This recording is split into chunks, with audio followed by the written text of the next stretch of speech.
Il y a beaucoup de personnes qui me demandent quelles sont les raisons pour lesquelles je dois prendre les services d'un conseil d'orientation si je décide ou je souhaite étudier au Canada. En fait, je voudrais prendre le temps vraiment de vous expliquer mon rôle en tant que conseiller d'orientation et de vous donner tous les avantages nécessaires, 4 principalement.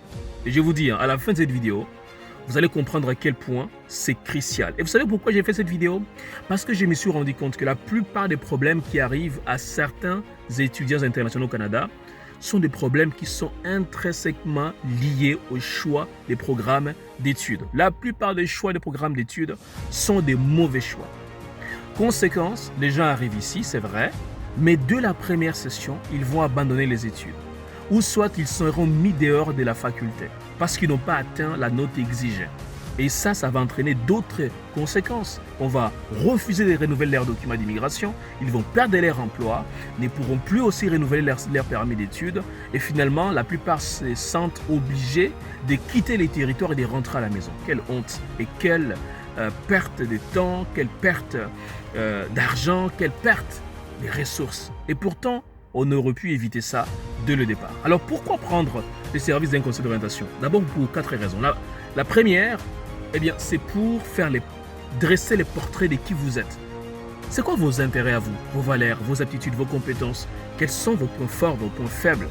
Quels sont vos objectifs à court, à moyen, à long terme? Quels sont vos points faibles? C'est très important de savoir exactement qui vous êtes. Et nous, on utilise un test psychométrique dont l'objectif principal est de dresser un portrait de qui vous êtes au niveau des intérêts, des compétences, des domaines professionnels qui pourraient vous intéresser, des milieux de travail dans lesquels vous pourrez être heureux ou heureuse. Deuxième raison, eh bien, c'est pour vous parler des conditions d'admission. Voyez-vous, beaucoup de gens vont dire, oui, mais moi, j'aimerais aller faire un baccalauréat en mathématiques ou encore un tel autre programme. D'accord, je vous le souhaite. Mais est-ce que vous remplissez les conditions des bases? Parce que ce n'est pas seulement ce que vous voulez qui est important, c'est aussi ce que l'établissement d'enseignement fixe comme condition d'admission. Or, la plupart des gens ne se posent pas cette question-là. Conséquence, ils déposent la demande d'admission et celle-ci est refusée. Donc, nous, notre rôle, c'est de vous aider à comprendre toutes les conditions d'admission selon les programmes, selon les établissements d'enseignement et selon les provinces. Troisième raison, eh bien, c'est pour vous parler des perspectives de carrière. Quand vous finissez votre programme, dans quoi vous allez vous diriger exactement? Dans quel genre de métier ou de profession? C'est très important. Et la quatrième raison, c'est pour vous parler de toutes les possibilités de bourses d'études et des stages rémunérés. C'est notre expertise. Si vous avez besoin de notre accompagnement, dans la barre de description, prenez rendez-vous de 15 minutes.